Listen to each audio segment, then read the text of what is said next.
You just took Kelly's job. We've been training Kelly for weeks. Hey, I just wanted to say real quick before we go. If you guys haven't had a chance to fill out the paperwork and stuff we had you guys do a few weeks ago, please do, because we had a great meeting this last Wednesday talking about that stuff. Appreciate it. We have great counsel that I believe in 100%. It's doing a great job in helping us line up a few things, get some things squared away. So if you haven't done that, please feel free to still do that. But like I said, I believe 100% in our church council here and the decisions we're making as we make these decisions moving forward. So thank you for those of you who've done it, and for those of you who had your wives do it. So, we appreciate that. So yeah, very exciting. So we're going to continue in James this morning. We're going to actually transition over into a new chapter, James chapter 3. Last week we talked about works, and we talked about faith. And it's important, I want to mention, this week I got a lot of contact with people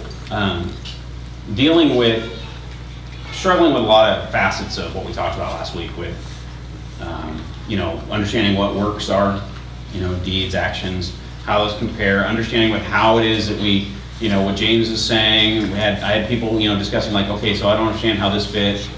It's important to remember a little bit of context that I probably should have laid out a little bit cleaner last week, and that is this.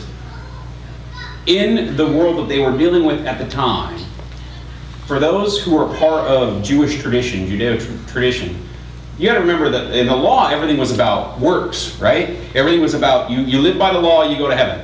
Does everybody remember that? Did everybody eat turkey last night? Did you guys start early? Because this is like kind of sentiment, and the joy of the Lord is not our strength today. It is our sleepiness. The idea that they were dealing with this sort of conflict of everything was about what you do, how you do it, the works you do, production in your religion, all of these things. And so there were a lot of people, now you might find this to be something that you are aghast about, as I would be. A lot of people wanted this whole, to come over to Christianity because Christianity provided them a really good deal, right? You still get heaven, but you don't have to do anything. What do you have to do to get to heaven in Christianity? Accept Christ, right? That's what we tell everybody. Just come to the altar and heaven is yours. People are like, sure, I'll take them. I'll take 2 heavens, right? One for me, one for the family, right? And so what happened was a lot of people were leaving the Jewish tradition and they were running to Christianity because it made good sense. Because you could say yes to Jesus on Sunday and get the sweet deal of happily ever after. Right, because everybody wants happy ever after, right? Kelly's running. Everybody wants that, right? Everybody wants that. So everybody was running to Christianity, and they get there and they go, "This is a fantastic deal. Grace covers my sins." Right? How many of us know grace covers our sins? Right? So therefore, grace is limitless, right? Yeah. Mercy is limitless, right? Yes. What a deal. So you're telling me that I can rack up my spiritual, sinful credit card, do everything I want, get all the grace in return, right? Samuel L. Jackson will help me out with my points coming back. And then, you guys don't watch enough TV. The commercial runs like every 8 minutes.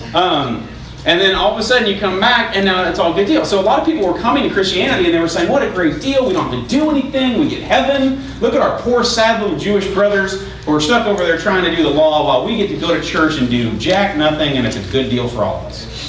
Right? Now, we are all aghast at that concept as all of us understand what it means, right? Because we're all hand to the plow in this church. But there are people who aren't doing that. So James, when he's writing this, is saying that basically what? He's like, listen, don't forget. Jesus said you got to do some stuff too. Right? James is like, listen, I know Jesus, we're close. Right? And I'm telling you, there is a lifestyle upon which you are expected to live and work and do things. It doesn't mean you get to come over and get the free deal. It doesn't mean that, that basically you get sort of, divine assistance. It doesn't work that way. You got to actually put your hand to the plow. So understand that everything in James is kind of dealing with that tension. And it's a tension that it's a tension that exists in a lot of different ways, but actually I think it's important to talk about. So today we're talking about the tongue and how the impact our mouths have on our lives. So I know for a lot of us, in this world, we probably never said anything stupid. I say something stupid. And I have offended a guy in 98 and 2003. But I cleaned it up. But it's interesting that our mouths have this massive impact. We can do so much with our mouths and things that we say. And I'm in this class right now called Coaching and Mentoring Leaders. And it's a great class, very high-end like stuff, okay? Like talking about mentoring constellations so they talk about this one thing called reverse mentoring. Okay? Now it's a really fancy word for somebody younger teaching somebody older something, right? Because you don't typically see a mentoring relationship where the guy 75 years old is being mentored by the 32-year-old, right?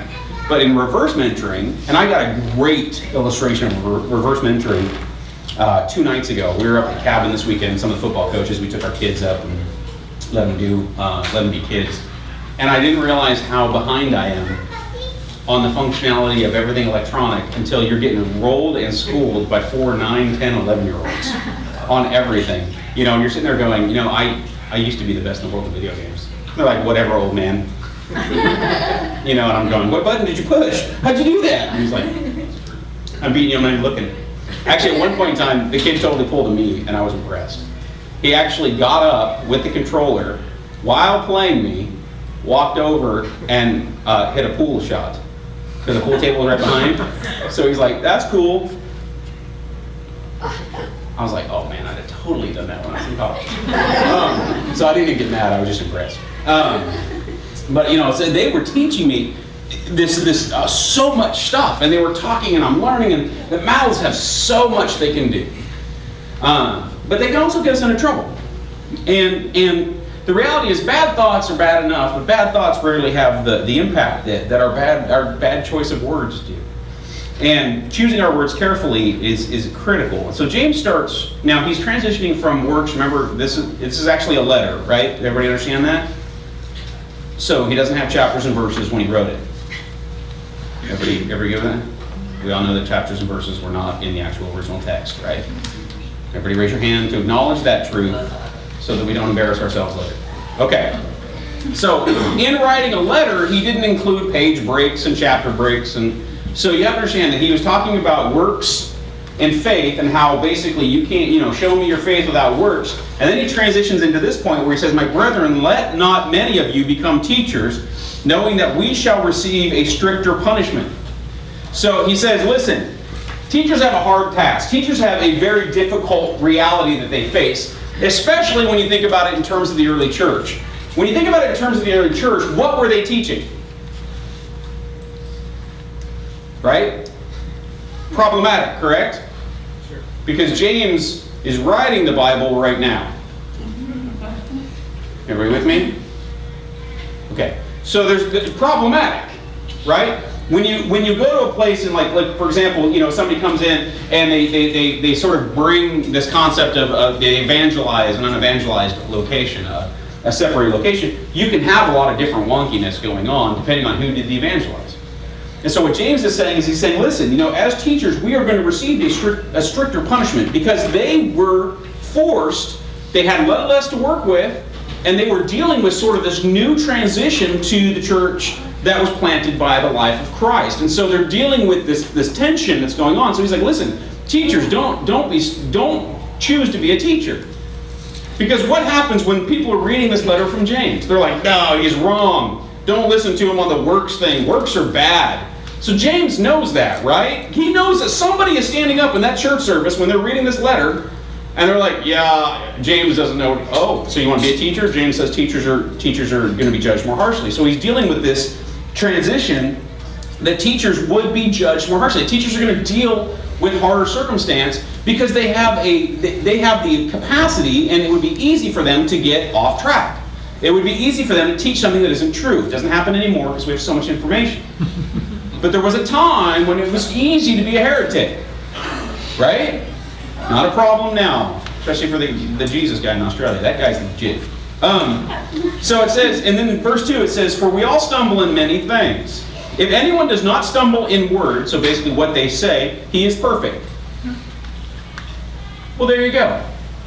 Able to also bridle, he is a perfect man, able also to bridle the whole body. Which means if you have the ability to bridle your tongue, then there is no sin you will commit. Because, what's he saying? Bridling the tongue, very difficult. He says, indeed, we put bits in horses' mouths that they may obey us, and we turn their whole body. So, when I was a kid, this might be hard to believe, but I used to ride in rodeos. Right? I did mutton busting, but then I graduated to show rides, and I rode a horse named Tez.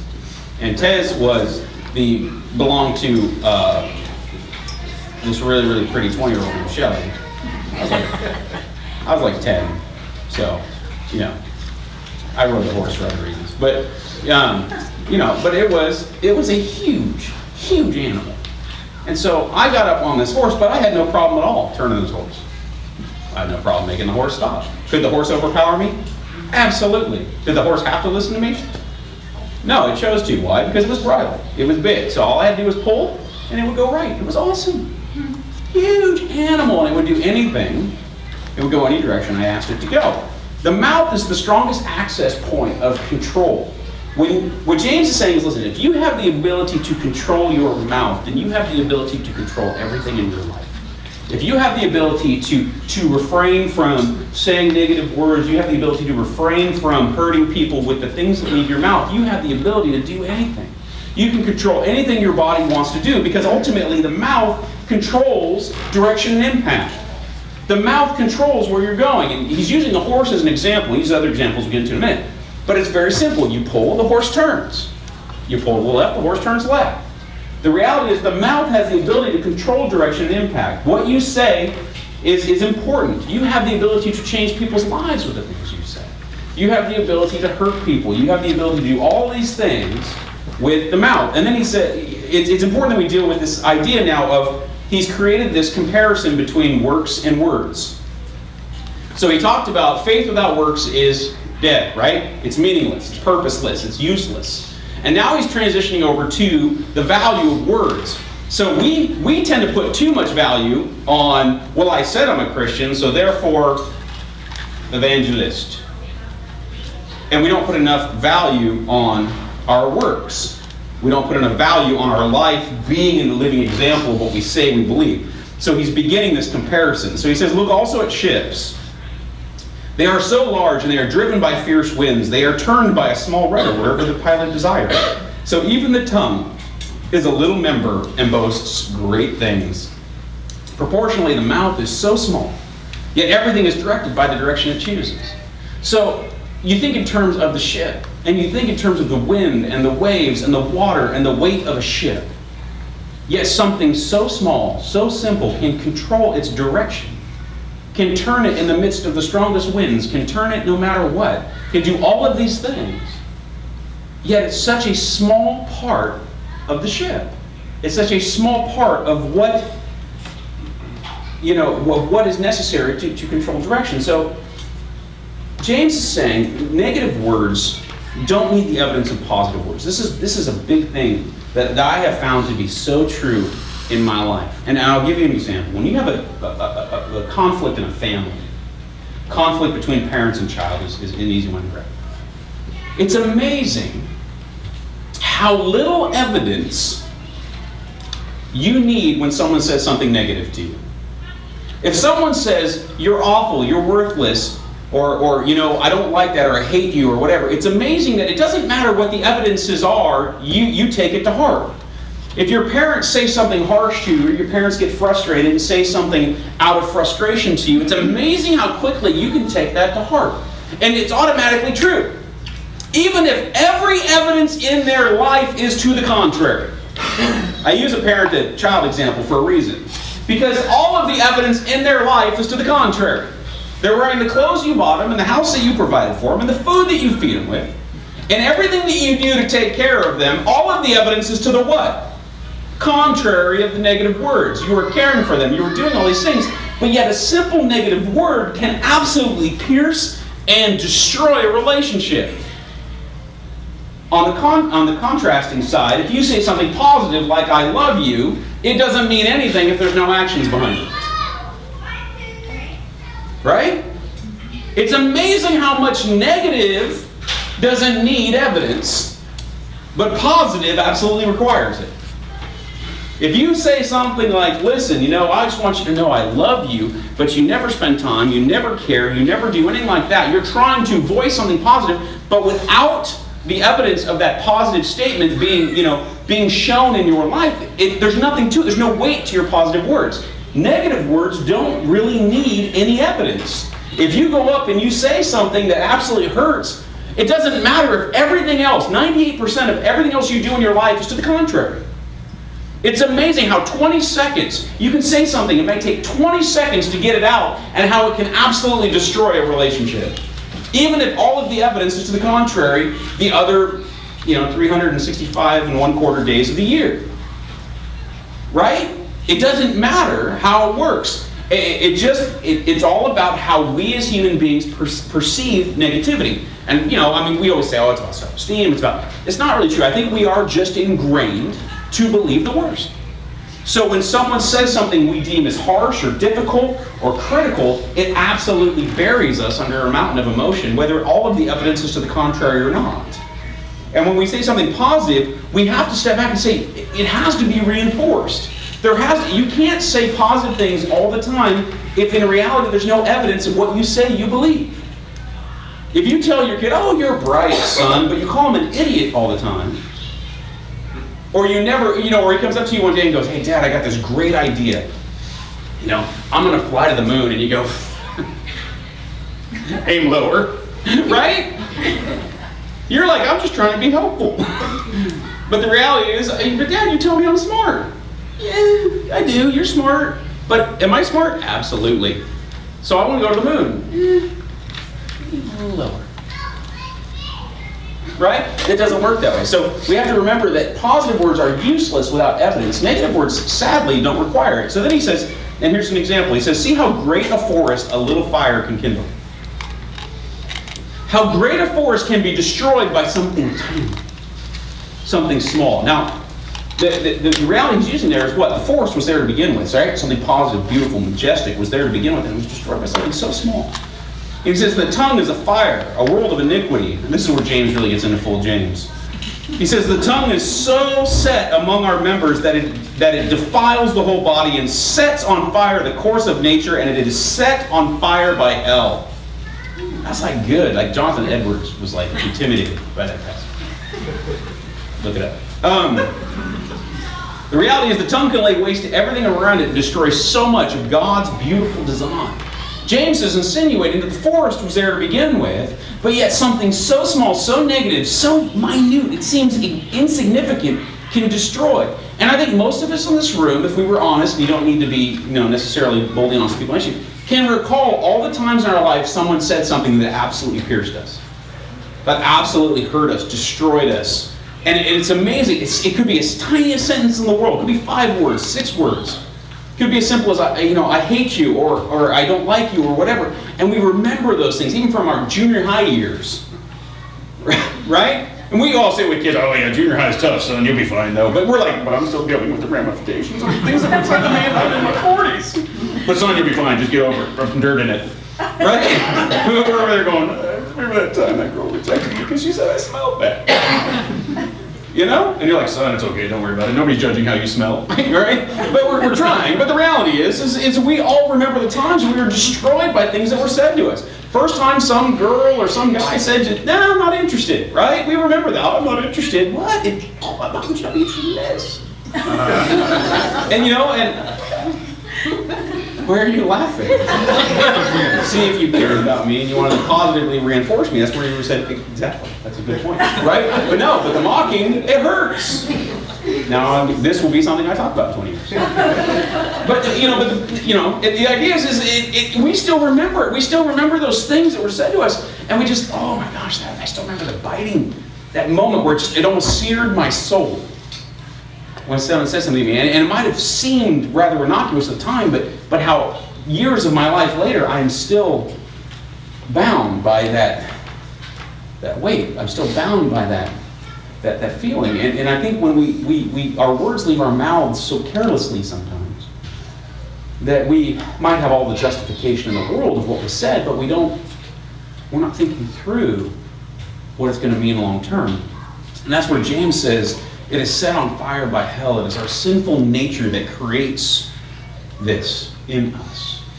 It is this tension. Because I think all of us have what we said, what we wanted to say, what we should have said, almost in everything we say, right? What came out was, what I wanted to say was, what I should have said was, I love you, right? But it's I think we have this balance. You guys don't have that tension? I have it all the time, man. When someone says something really dumb to me,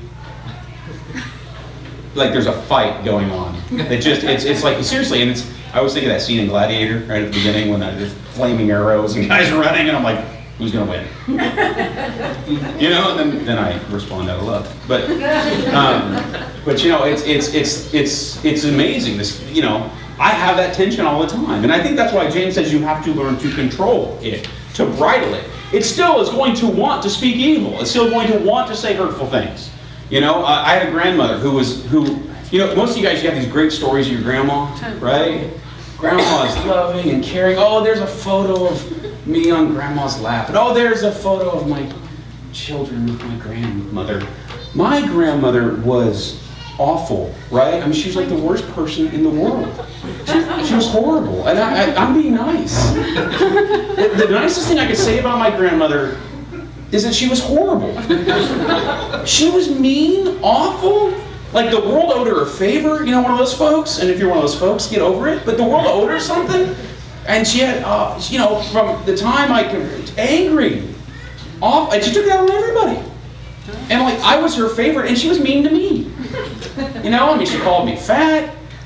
She always well, Adam, are you doing well? Because you've been kind of a disappointment. It's like, doing great, Grandma, thanks. My grandfather died in 1986 of pancreatic cancer. And I remember, my grandmother lived another 20-something years.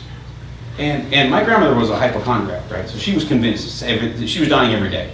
At one point she was convinced that coconut macaroons, those cookies, cured diverticulitis. So I'm like, I don't think that's how it works, Grandma, but I'm not a doctor. But my grandmother was convinced, all these things, and she was a hypochondriac. Everything was killing her, and she was dying, and she was mean, and she was awful. And I remember my mom finally just was like, why Grandpa died 20 years ago? To get a break. And he's up in heaven going, keep her there. And I believe that's true. My grandfather was interceding at the feet of Jesus to keep my grandmother on earth. I'm mad at my grandpa because I got stuck with her.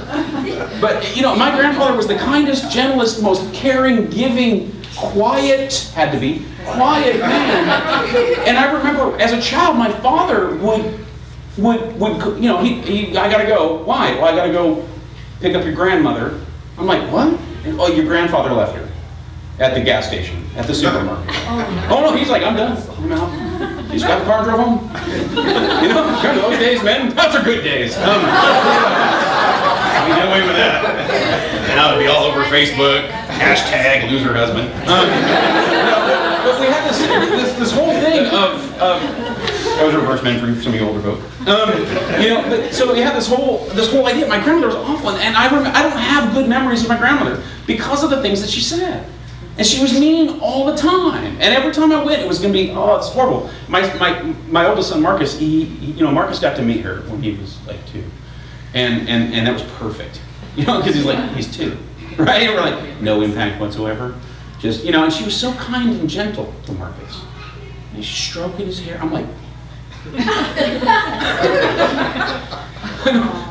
I don't get it. That makes it worse, right? And she was my piano teacher, which is why I quit playing piano. And I did. I played piano for 5 years, and I quit playing because she was mean. And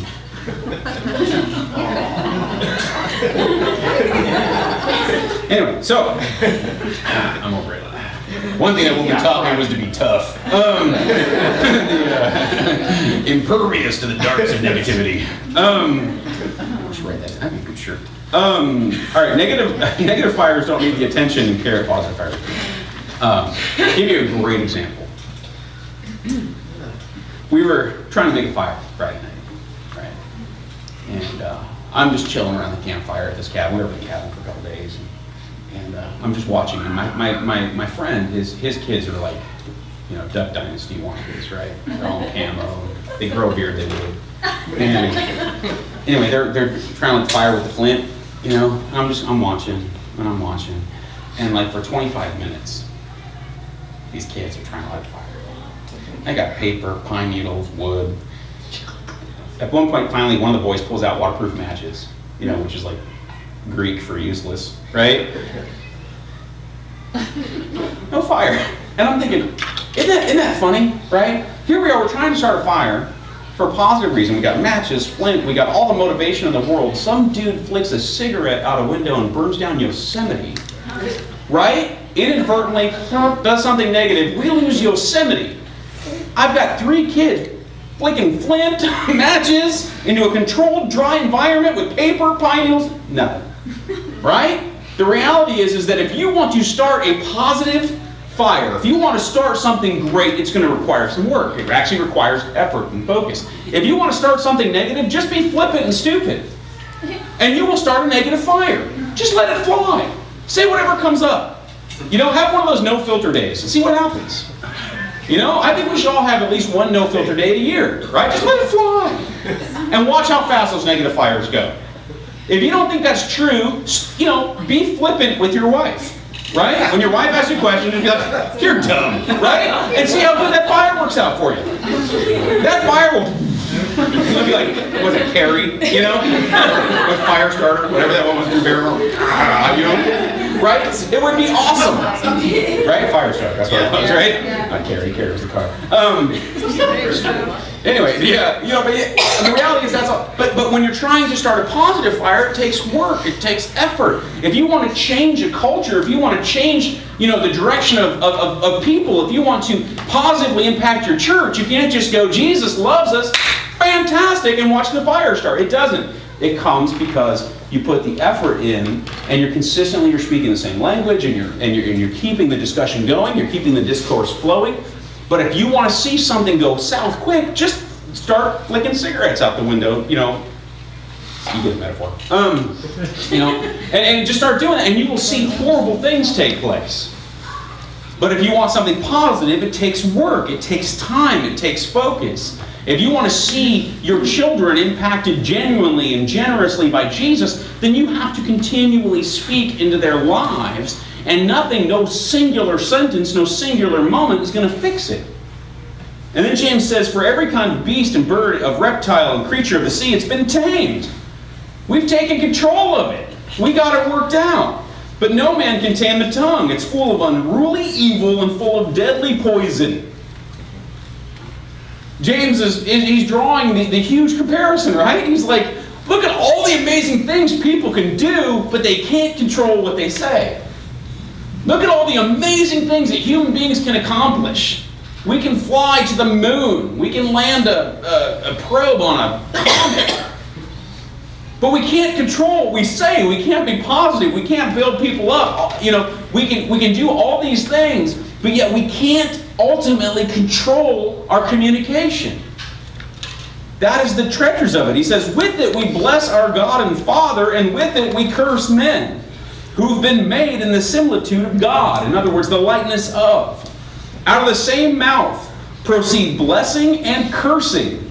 These things shouldn't be. Does a spring set forth fresh water and bitter from the same opening? Can a fig tree bear olives, or a grapevine bear figs? Thus no spring yields both salt and fresh water. So James is pointing out the unique contradiction that is the tongue. It has the ability to bless, it has the ability to care and be positive, and it has the ability to destroy. It has the ability to hurt feelings. And we continue to exercise both. Now, in this reality, he's talking about any communication, right? He's not specifically dealing with just vocal. So if your Facebook status is consistently something evil, awful, and negative, it's the same concept. You're communicating bad things. But that's how the tongue works, is it basically is the unique contradiction from which both good and bad flow. And what he's saying is, other things in nature, that's not the case. There isn't that contradiction. If it's fresh water, it's good. It's not necessarily good. You can't have good fresh water mixed with, water containing Giardia, because if it does, then both, all of it contains both. So he says, listen, basically the tongue is this contradiction. So the question we ask ourselves is, can anything flow from the tongue that doesn't exist from within to begin with? You ever heard somebody say, "Oh, I'm sorry, I didn't mean it"? Really?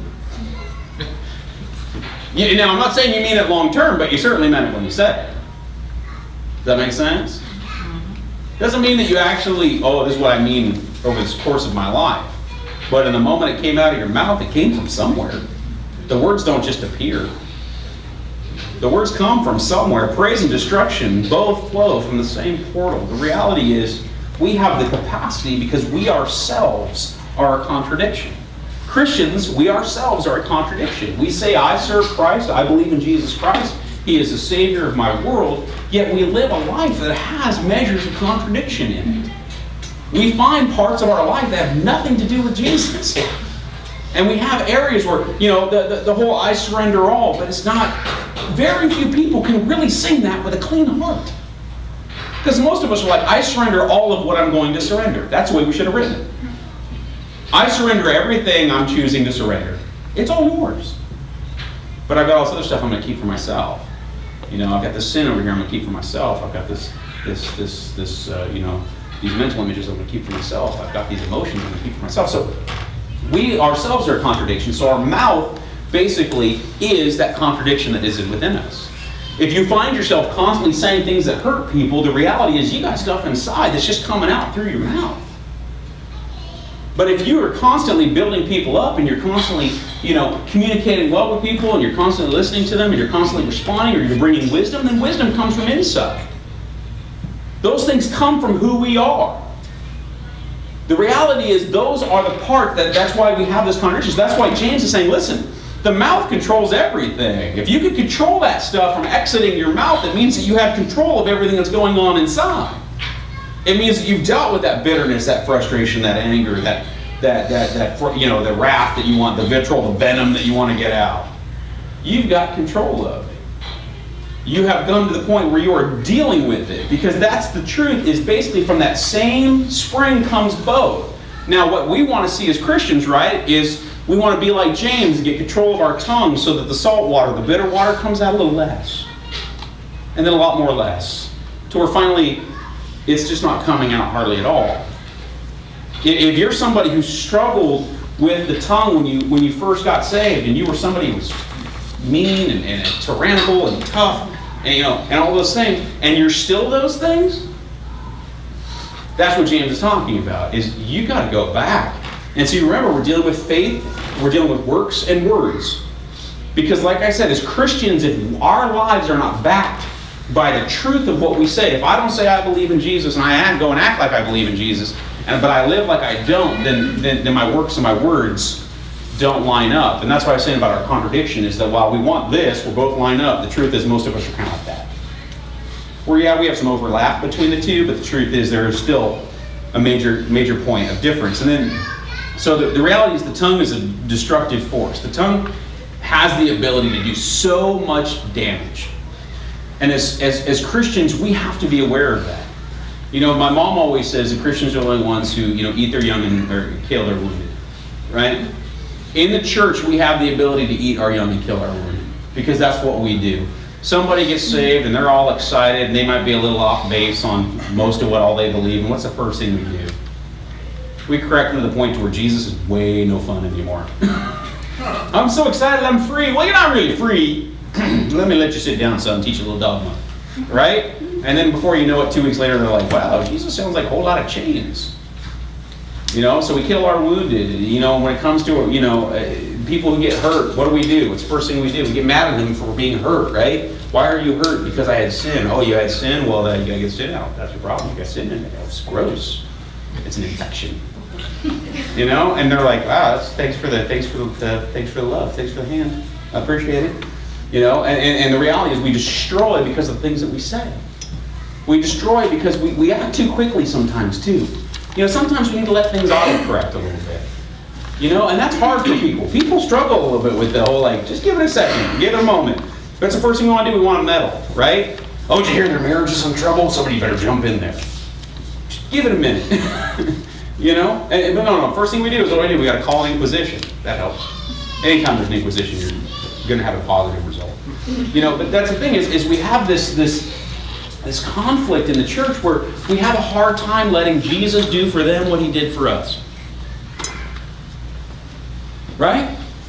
We're good with how patient Jesus was for us. We're great with how much Jesus loved us. We're great with how much Jesus gave us time to transition. We're great with how much Jesus allowed us to be, you know, ourselves and work through things. But the first thing we want to basically not allow others to do is go through that same searching process. And we get frustrated, we get angry, and basically with our tongues we are destructive. So we need to be careful of things we say. Here, furthering the comparison of works and words, and the tongue can lay waste and commit so much evil. I think, you know, like I said, when we look back on our lives, we might remember some positive things that were said to us from time to time, but for the most part, what we remember is that the evil that is done in our lives because of negative words, and it's evil because those negative words impact our adult lives. For those of us who really believe the stuff that was said about us when we were younger, or believe those horrible things that were said to us, a lot of us are struggling to overcome that, even as adults. A lot of us have self-esteem problems because we still think we're ugly and we're smelly and we're, you know, or whatever, you know, we were said when we were in junior high or we were said in high school. Or we think that we're, you know, outcasts, or you know, nobody wants to be our friend because nobody wanted to be my friend in a junior in high school.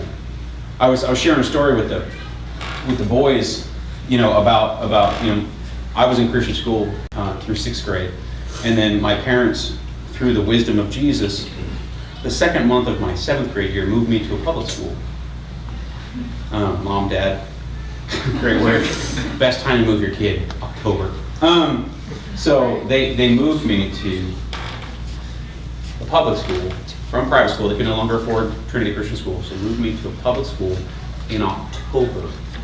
So they took me out of a class of 20 and put me into the, you know, public school where kids cussed, you know. It's awful.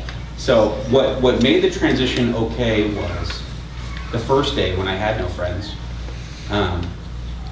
the principal had lunch with me. That fixed everything. Mr. Atchison. He had lunch with me. You know how many friends I had that day? You're the kid who the principal had lunch with. Like, no, I was doesn't who that guy was. You know, and let's just say it took me a long time to get past the things that were said about that and the fun that was made of me. And it wasn't until a few weeks later I met a guy named Matt who, you know, we ended up navigating life together for years. But the reality is that you don't. Those things still hurt us. Those things still intimidate us. Those things still scare us. And the truth is, we can commit so much evil through the things that we say, and it's tough, especially when you get young people who are they so buy into what some other young person thinks about them, so much more than what somebody who is actually balanced thinks about them. Same thing goes for adults. We have certain people that we care way more about what that person thinks about us than what everybody else, you know, is positively saying. And those things, that evil, it forces us to never achieve our full potential. Because we think, oh, I can't do that. I can't be that. Why? Because I'm dumb. Well, why are you dumb? Because somebody told me I'm dumb. You know, or I can't do that because I don't have the ability. I'm not outgoing enough to be a public speaker. Or I can't stand up for Jesus where I work because I don't have the right words. I don't have the gift of speech. Well, how do you know that? Because somebody told me.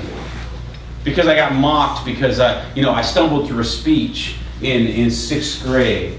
or whatever. You know, the reality is we all have these things in our life, these hookups, and it's all because of something that was said to us. It's not always about what we believed about ourselves to begin with. It's always something somebody said to us that brought it to our attention. It's when you see those kids going from that age of child to adolescent, right? And they don't realize they don't fit in until somebody tells them what? They don't fit in. You know, my son's in that, you know, he's in 6th grade, so he's kind of in that era where it's like, all of a sudden it's like, hey, you don't fit in. You know, since when? Doesn't everybody want to be my friend?